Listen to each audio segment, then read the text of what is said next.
Salve a tutti!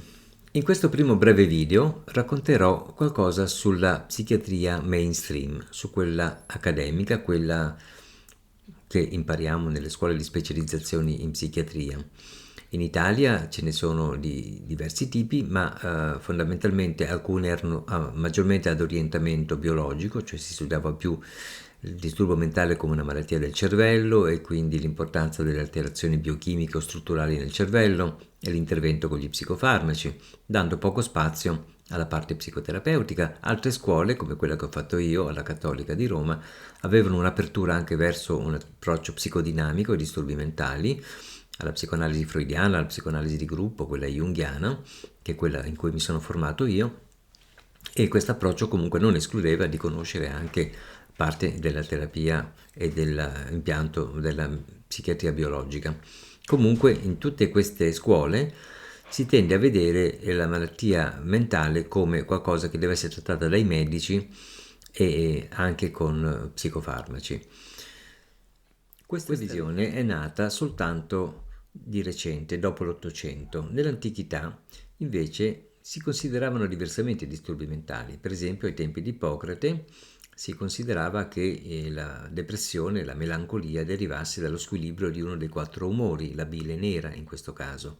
Successivamente si è ritenuto che magari le persone erano possedute da qualche spirito maligno, c'era una visione più legata alla religione di questo disturbo e venivano comunque segregati fuori dalla città, messi anche su delle navi a un certo punto che andassero per conto loro alla deriva, la nave dei folli, oppure venivano proprio rinchiusi insieme a delinquenti e a malati perché disturbavano la quiete pubblica. Era considerato questo disturbo comunque inquietante e forse a volte pericoloso anche per la comunità, quindi la comunità si difendeva e li estrometteva.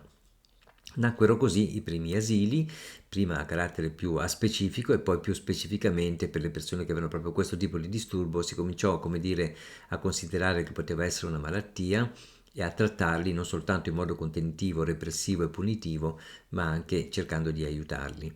Siamo arrivati quindi quasi già così alle soglie dell'Ottocento, quando la medicina comincia a prendere spazio, questi luoghi di raccolta diventano anche luoghi di studio di questi disturbi e quindi si cominciano dei trattamenti che non erano molto efficaci, ma comunque cercavano di curare come se fosse un disturbo medico la malattia mentale. Lo sviluppo della neurologia prima e poi della medicina, diciamo, degli psicofarmaci, soprattutto negli anni 50, e altri tipi di trattamenti come l'elettroshock ed altri hanno cambiato radicalmente l'approccio terapeutico a questi disturbi, riuscendo ad avere anche alcuni risultati di remissione della sintomatologia.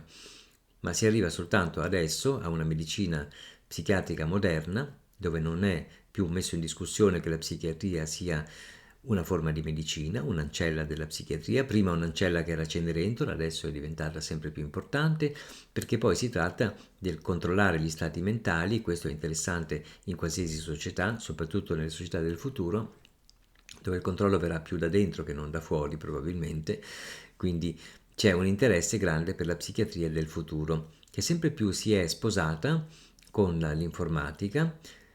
Pensiamo alla telemedicina, per esempio, al fatto che si fanno le visite online, che si possa fare un esame di tanti reperti in modalità asincrona, cioè dopo che sono stati raccolti dall'intelligenza artificiale, attraverso tante modalità, per esempio attraverso delle app che valutano le espressioni del viso, per esempio se sono connesse a una disperazione, c'è una possibilità di suicidio, dei sensori che si pensa debbano essere applicati all'interno dei farmaci per vedere se sono stati presi, oppure sui vestiti per poter controllare gli spostamenti dei pazienti nelle comunità.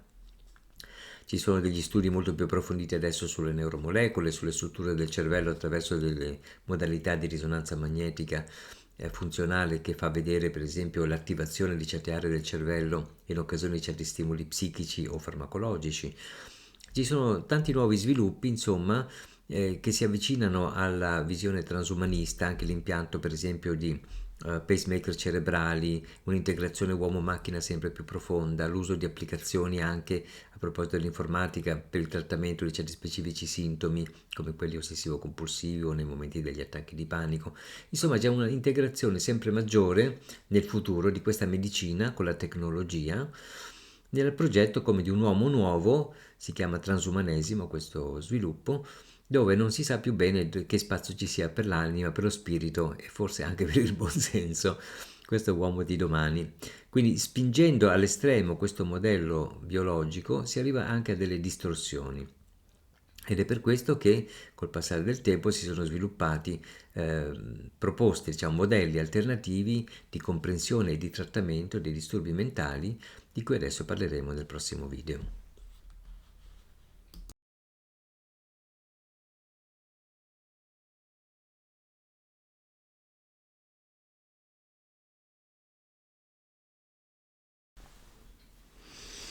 Hello, welcome to this first video, which talks about mainstream psychiatry, that is the psychiatry that is taught in the specialization schools after the course in medicine and generally in the academic circles and books and articles.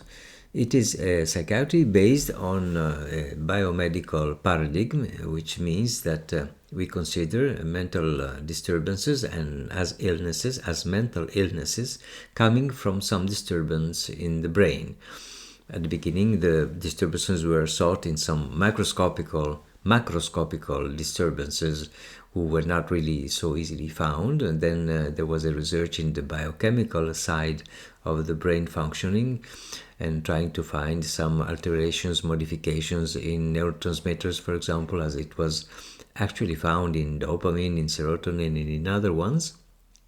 But recently, with functional resonance, it was easier to see also that other findings could be found. For example, the fact that in depression or in schizophrenia we find some modifications and in size and in functioning of certain cerebral areas. So the development of the study of mental illnesses as something which is not working in the brain has gone further and will go even further in the future, because the research is now funded and oriented in looking for more molecules, for more findings, for more integration with the new technologies like, for example, informatics, telemedicine, integration in body and machines, like implantation of electrodes, a sort of a brain pacemaker, or also the most recent and transhumanistic approaches also envision that it will be possible maybe in the future to put our brains like in a net so that they can communicate and overcome cognitive and emotional disturbances. But it was not always like this in the past. Before the development of neurology and the research in psychiatry of these neuropsychiatrists like Kraepelin at the beginning, the systematization of Bloiler, other psychiatrists who started to put medicine in the same line as medicine, it was not always like this in the past. In the past, for example, in the time of Hippocrates in Greece, depression was considered as a sort of disturbance of some humor in the body, which was not only a physical humor but also a subtle humor probably. And in the Middle Ages, for example, there was a tendency to see things in a religious way, for example, as being possessed by some sort of spirit, of malignant spirit, which would bring these disturbances. And so people were considered somehow to be treated, to be avoided, because they were also dangerous for the society. They were afraid. People were afraid from these strange guys who did strange things to themselves and sometimes to the other people. So they were sort of grouped and segregated at the beginning, with also people who were sick physically or who were morally deviant. And so it was a sort of protection of the society, but not really of treatment of these cases. And successively, they also came at a point that they put these people on some boats called the ships of the mad people, and they would just let them go down the river to some other place, but just to get them out of the city. So this form of protection, concentration, was the asylums, was at the beginning of the history of psychiatry. It was also a way to start to study them and to treat them initially before psychopharmacology with some sort of physical, very unsuccessful means like cold showers and isolation and contention and so on. But after the middle part of the century, of last century, when psychopharmacology started its wage, and also other means like electroshock therapy and also the psychodynamic approach started, there was really a great difference in the treatment of mental illnesses. But this approach, as we saw, became more and more impersonal and unhuman somehow. Also, for other reasons, there were some drawbacks in this kind of approach, only following the biomedical paradigm. For example, the fact that it doesn't take into any account the subjective aspect of psychiatry, what the patient is feeling, is living, his true experience. And this is also because there is not a possibility to observe subjectivity in a subjective way which is considered scientific and repeatable. For example, the fact that you observe something would modify what you are observing. And the fact that in this kind of repeatability, you are not the same and the patient is not the same, or the psychic condition you're observing in yourself is not the same. So, as an older sage said, you cannot bathe twice in the same river. Finally, and not least important, is the fact that we are treating the situations as these symptoms because we would like them to go away, to abate them instead of understanding and accompanying them.